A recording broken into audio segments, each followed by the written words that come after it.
The best of 5 then. Yeah, first of 3. First of 3, yeah. I've never actually seen Pat or 4-5 deal with a matchup like Eno, so I'm interested to see how he approaches this, especially since he's played Seth so many times. This is it. Well, he's played Seth's Eno before, but Seth has recently picked her back up. So. Right, I got you. I always forget to let the enters play, which is apparently like a rule we have here. Yeah, I mean, it's very cinematic, and Arcs has worked on them for a very long time. Somebody spent weeks on those. You're just going to skip them? That's disrespectful.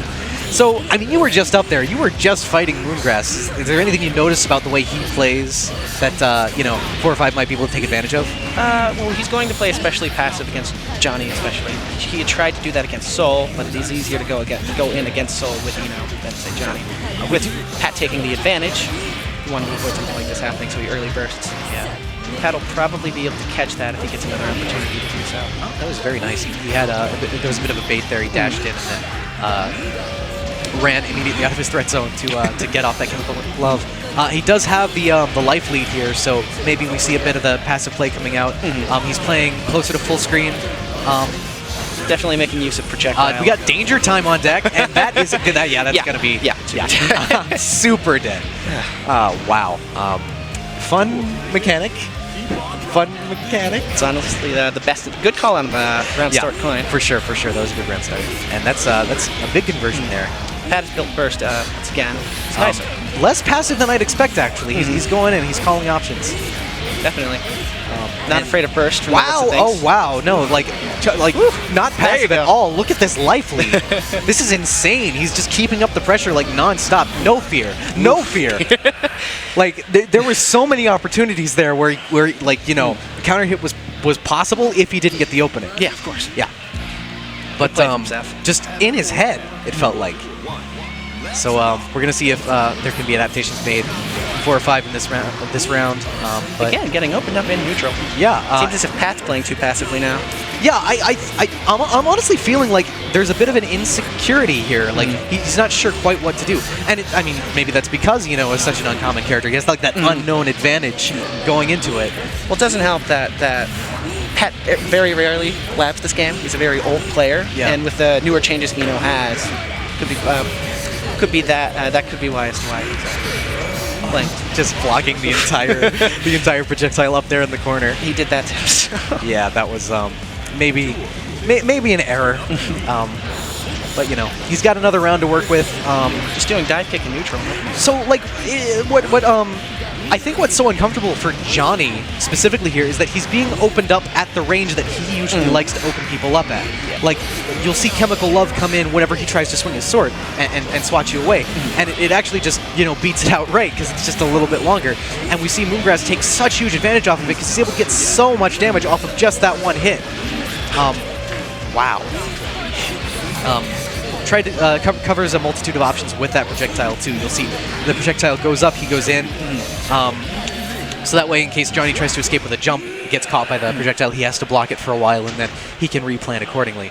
The second game, very convincingly, is going to go to the... Near perfect. Yeah, near perfect. I mean, honestly, if 4-5 doesn't make an adaptation, maybe start playing more confidently in order to deal with this, boy, oh boy, I don't know what's going to happen. Going to have to mix up the use of certain buttons a bit more often. I do know what's going to happen. 4-5's going to lose, but nobody wants to see that. I want to see every set go to game 5. That would be nice. Just outside range for Misplanner. He is playing a bit more aggressively now. It seems he realizes what he was doing wrong. Yeah, absolutely. Still, Seth makes the opening. With aggression does come a fair amount of risk. We see 4-5 through up bracket. Has sort of a low risk, high reward play style. That's like his Johnny is very poke heavy, converting a lot out of pretty safe poke pressure. Looked like he was copying Seth's setup there. Yeah, a little bit. Wow, I like that. Just a touch, just a little bit stylish. Seth is now on the defensive with how he's playing. Yeah, you're not kidding. It's a real turnaround from the first two games. The pressure's on 4-5 right now. He's got to make something happen for sure, and we'll see. He is going in a lot more. Like you can sort of feel like in his head the pressure's on. But actually, Moongrass sort of turning that psychology around on him.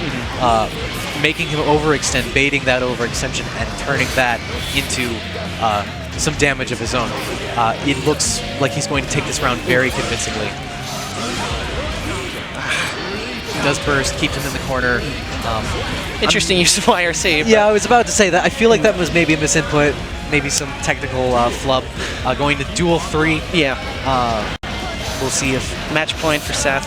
Nice air throw. But I mean, it's also very flustering. I feel like it's very flustering to play against a character that sort of counters your comfortable playstyle.